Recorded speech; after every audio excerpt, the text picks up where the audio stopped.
Every so often, a story comes to me not through old records or archive case files, but through a direct, personal confession, something a person needed to finally say out loud after carrying it privately for most of their life. This is one of those stories, shared with me by an elderly Kansas farmer named Elmer Castello, whose family has worked the same stretch of prairie land for 4 generations, land that sits, as it happens, directly adjacent to a small, overgrown orchard that local county history has long associated with one of the darkest chapters in that region's frontier past. If stories like this are the reason you're here, subscribe now and turn on notifications, because I put out a new one every week, and this account is one of the most direct and unsettling personal confessions I have ever recorded for this channel. Alright, let's begin. Part 1. Meeting Elmer. I met Elmer Castello roughly 3 years ago at his family's modest farmhouse in a rural stretch of southeastern Kansas,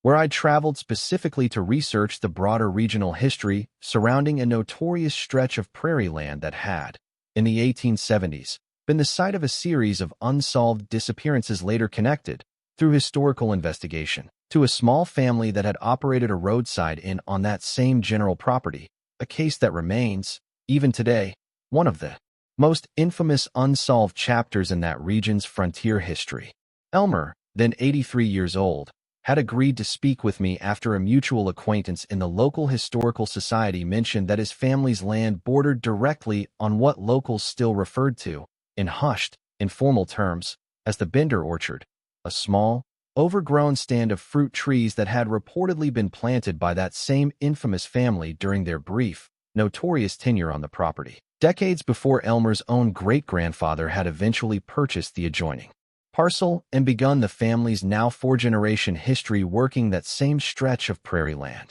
Elmer told me, in our very first conversation, that he had spent the better part of his 83 years deliberately avoiding any detailed discussion of the orchard or its history, despite having grown up literally within sight of it, and that he had made the decision to finally speak with me specifically because his own declining health had prompted a growing, difficult-to-ignore conviction that certain family knowledge, carried privately across 4 generations, deserved to be properly documented before it was lost entirely, along with everyone who still personally remembered it. Part 2. The family's arrival. Elmer described his great-grandfather, a man named Joseph Castello, purchasing the parcel of prairie land adjoining the old orchard property in 1881, several years after the notorious family who had originally worked that land had vanished entirely from the historical record, their own property having sat largely abandoned and unclaimed in the years immediately following their disappearance,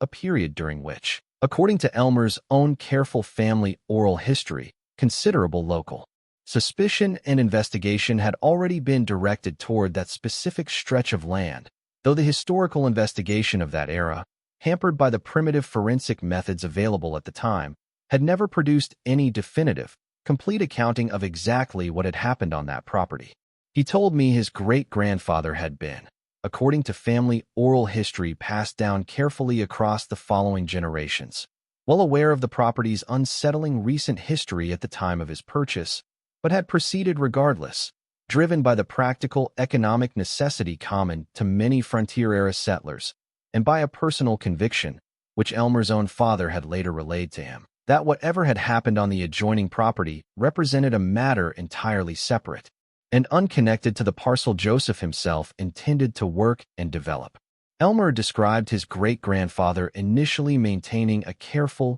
deliberate distance from the old orchard itself, which sat just across the boundary line separating the two properties, an orchard that had, by the time of Joseph's arrival, already begun the process of gradual, untended overgrowth that would eventually leave it in the wild, tangled condition it maintains even today. He told me this careful distance was maintained for nearly a full decade of his great-grandfather's tenure on the adjoining property, until a specific incident, occurring sometime in the early 1890s, according to Elmer's careful family account, fundamentally, permanently changed his family's relationship with that unsettling, adjoining stretch of land. If this story is already unsettling you, and I hope it is, now's a good time to subscribe, because what Elmer's great-grandfather discovered, and what subsequent generations of his family continued to encounter across the following decades, forms one of the most directly, personally unsettling accounts I have ever recorded.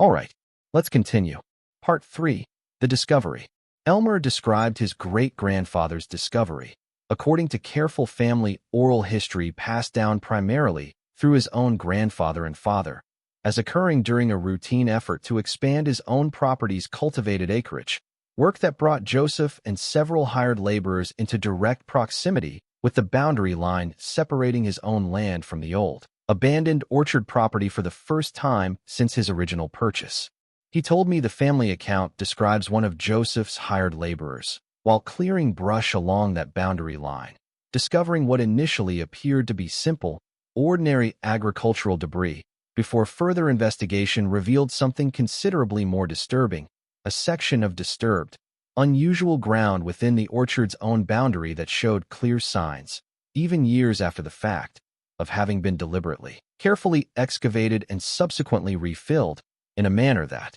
immediately struck Joseph, according to Elmer's careful family account, as inconsistent with any ordinary agricultural purpose. Elmer described his great-grandfather making the difficult decision to conduct his own careful, private investigation of that disturbed ground, driven by a combination of his own growing unease and a specific, practical concern regarding whether the discovery might carry legal or safety implications for his own adjoining property. He told me the family account describes this private excavation ultimately confirming what Joseph had already begun to privately suspect, the discovery of human remains, in a condition and quantity that immediately, unmistakably connected the site to the notorious, unresolved disappearances that had originally prompted the broader regional investigation into that property years earlier, before Joseph's own arrival. Elmer told me his great-grandfather made the decision, following this deeply unsettling discovery, to properly notify local authorities, resulting in a considerably more thorough, if still frustratingly incomplete, official investigation of the orchard property than had been conducted in the years immediately following the original disappearances. An investigation that Elmer's own careful research into surviving county records was later able to partially, if incompletely, corroborate. Part 4. What the family chose not to report. Elmer described the most significant and carefully guarded portion of his family's oral history as concerning specific details his great-grandfather apparently discovered during his own private investigation. Details that Joseph ultimately made the deliberate decision not to share with the official county investigators who eventually conducted their own more thorough search of the property. He told me the family account describes Joseph discovering, during his own careful excavation, physical evidence and arrangement of the remains that struck him as displaying a deliberate, careful quality beyond what a simple, hurried disposal of victims would typically require. An arrangement that Elmer's own great-grandfather apparently found sufficiently disturbing and sufficiently difficult to properly explain that he made the considered decision to simply rebury and conceal this specific detail before the official county investigators arrived, reporting only the basic, essential fact of the discovery itself rather than the specific, unsettling arrangement in which he had originally found the remains. Elmer described his family's oral history explaining that Joseph's decision was driven primarily by a practical concern that revealing the full, disturbing detail of what he had found would only complicate and prolong what was already proving to be a difficult, sensitive local investigation, without providing any genuine additional benefit toward properly resolving the case or providing closure to the families of the victims. But Elmer told me he had also come to understand, through his own father's later, more candid explanation of the family account, that his great-grandfather had harbored a second, more personal and considerably more difficult to articulate reason for his decision, a growing, private conviction that the specific arrangement he had discovered carried some manner of genuine significance he did not fully understand, and that disturbing or exposing it more completely than absolutely necessary might carry consequences he was unwilling to risk.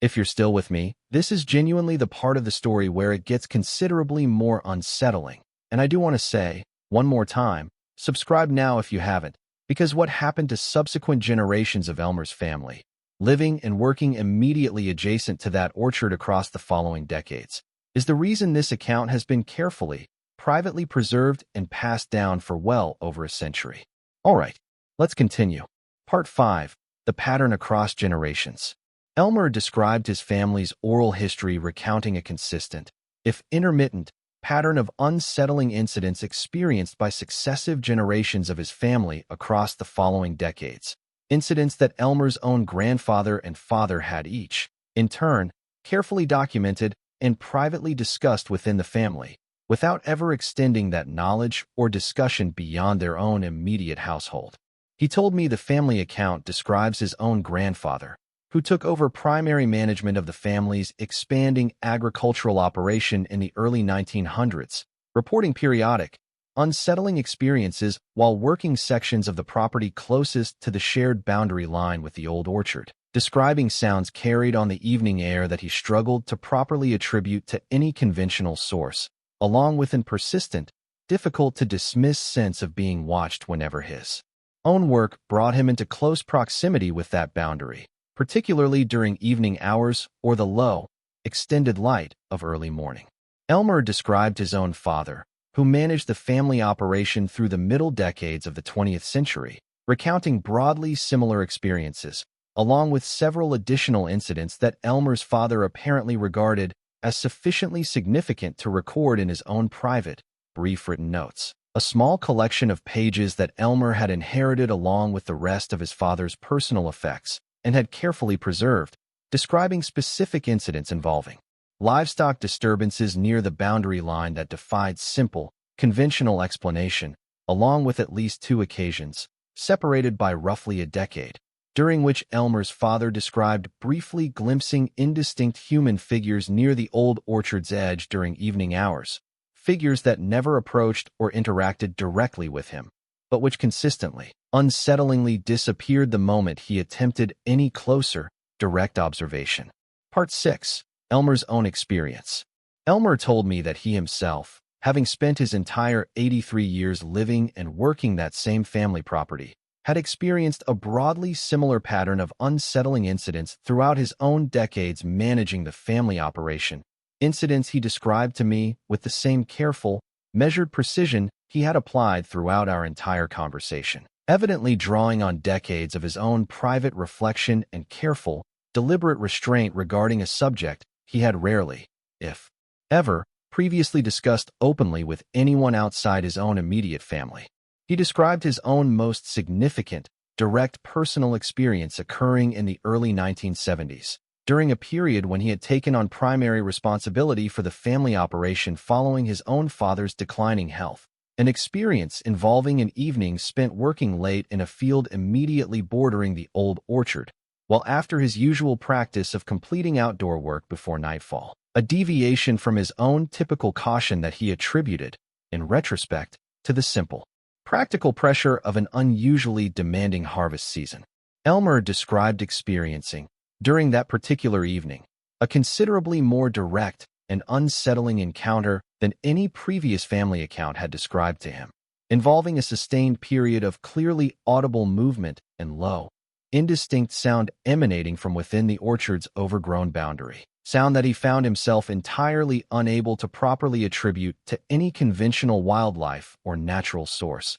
accompanied by a persistent, powerful sense of direct, focused attention that he described as far more immediate and unsettling than the more distant, generalized unease his father and grandfather had previously described experiencing. He told me he made the deliberate decision, in that specific moment, to immediately withdraw from the field and return directly to the family farmhouse, a decision he had never once regretted or reconsidered across the following 5 decades, and one that had ultimately prompted him to adopt, for the remainder of his own decades managing the family property, the same careful, consistent avoidance of extended proximity to that shared boundary during evening hours that both his father and grandfather had apparently maintained throughout their own respective tenures, without any of them ever having explicitly, directly discussed the specific reasoning behind that shared, informal family practice until Elmer's own father finally explained the fuller context during Elmer's early adulthood.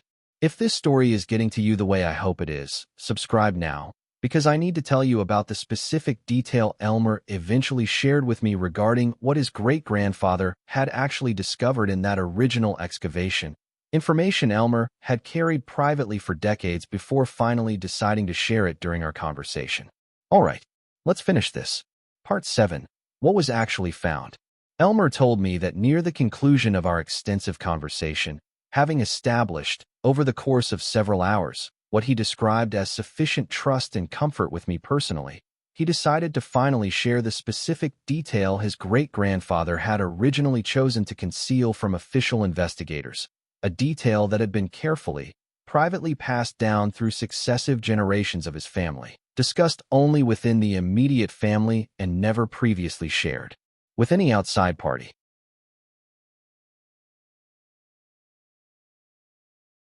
He described his great-grandfather's original excavation revealing remains arranged in a manner that suggested, according to the careful family account passed down across generations, a deliberate configuration considerably beyond what any simple, hurried disposal of murder victims would typically require, an arrangement that Elmer described, with evident, careful reluctance even in sharing it with me directly, as involving remains positioned in a specific, circular pattern surrounding a central point that showed evidence, according to Joseph's own original private account as relayed through successive generations, of having been the site of some additional, separate activity that predated the actual disposal of the remains themselves. Evidence that Elmer's own great-grandfather had apparently found sufficiently disturbing and sufficiently difficult to properly categorize that he made no attempt whatsoever to further investigate or understand it beyond his own brief, unsettled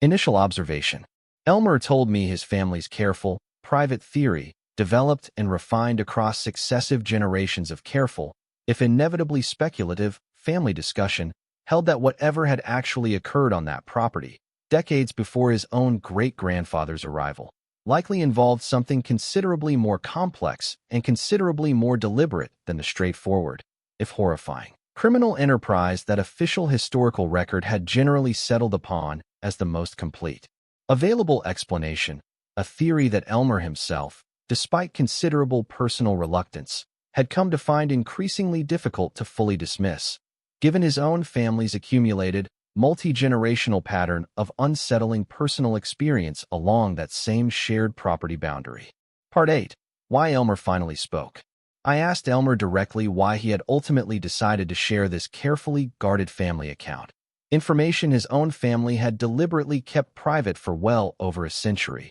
choosing our particular conversation as the moment to finally, properly document it for a broader audience beyond his own immediate family. He told me his decision was driven primarily by his own advancing age and declining health, prompting the same natural, practical concern that has motivated many of the personal confessions and family accounts I've brought to this channel over the years, a growing conviction that certain knowledge, carefully preserved across multiple generations specifically because it seemed to genuinely matter, deserved proper documentation before it risked being lost entirely, along with the last living family member who retained direct, personal memory of both the original family account and his own considerable direct experience. Elmer told me he had given considerable thought, in the months leading up to our conversation, to whether sharing this information might carry any genuine risk or consequence, whether practical, given the property's continued status within his own family's ownership, or of a more difficult to define, more personal nature given his family's own long-held, carefully private conviction regarding the property's unsettling history. He told me he had ultimately concluded that the value of properly, respectfully documenting his family's carefully preserved account outweighed whatever risk or discomfort that decision might ultimately carry, a conclusion he described reaching only after considerable, careful personal reflection. Part 9. The Orchard Today. Elmer described the old orchard property as remaining, even today, largely undeveloped and untended, having passed through several different owners across the decades since the original notorious family's disappearance, none of whom, as far as Elmer's own careful, ongoing awareness allowed him to determine, had ever attempted any significant development or clearing of the property, a pattern of sustained, multi-generational neglect and avoidance that Elmer noted, with evident and considerable personal significance, as broadly consistent with the kind of pattern I've documented across numerous other properties and locations throughout my research for this channel. He told me his own family had maintained, across all 4 generations of their tenure on the adjoining property, a careful, deliberate policy of respectful non-interference with the old orchard boundary, avoiding any unnecessary encroachment or disturbance of that neighboring property beyond what basic, practical property maintenance required, a policy that Elmer described as having never been explicitly, formally established through any single family decision or conversation, but which had simply, naturally emerged and been consistently maintained across each successive generation's own accumulated, careful respect for whatever their own direct experience had taught them regarding that particular stretch of unsettling, historically significant land. Part 10. Closing Thoughts. I've shared Elmer Castello's account as completely and as faithfully as our extensive conversation allows, drawing on both his own careful, detailed family oral history and his own direct, personal experience across more than 8 decades living and working immediately adjacent to one of the most notorious properties in that region's frontier history. I want to be honest with you that, like several of the most compelling personal accounts I've brought to this channel, this story ultimately rests on carefully preserved family oral history and Elmer's own direct personal testimony, rather than any independently verifiable documentation beyond the broader, publicly known historical record regarding the original notorious disappearances themselves. I want to close by sharing Elmer's own final reflection, offered near the conclusion of our lengthy conversation, on what 4 generations of his family's careful, private experience had ultimately taught him about that unsettling, historically significant stretch of neighboring land. He told me he had come to believe, across his own 83 years of direct, personal familiarity with the property, that some places genuinely do carry forward the weight of whatever occurred upon them, regardless of how many subsequent decades or generations pass, and that his own family's carefully maintained, multi-generational practice of careful, respectful distance represented, in his own considered assessment, simply prudent, practical wisdom, earned the hard way across more than a century of direct, accumulated family experience. That's the account Elmer Castello finally, carefully shared regarding what his family discovered buried on the boundary of the old Bender orchard, and regarding the 4 generations of careful, unsettling experience that discovery ultimately shaped within his own family. It's told as completely and as faithfully as our extensive conversation allows, and it remains, even now, one of the most directly, personally significant confessions I have ever recorded for this channel. If this one kept you up, do me a favor and subscribe to this channel, and turn on notifications, because I put out a new story just like this one every single week, and I would genuinely hate for you to miss what's coming next. Drop a comment below and tell me whether you believe Elmer's family experienced something genuinely, authentically significant across their 4 generations of accumulated observation, or whether you believe, as some skeptics inevitably will, that a deeply unsettling, historically documented tragedy occurring immediately adjacent to a family's own property could reasonably produce this kind of persistent, multi-generational unease entirely on its own, without requiring any genuinely supernatural explanation. Thank you for listening. And if you ever find yourself living or working near a property with a genuinely dark, well-documented history, and your own family develops careful, unspoken habits of respectful distance without ever fully explaining why, I hope you remember Elmer Castello's account, and I hope you trust that inherited caution considerably more than your own passing curiosity.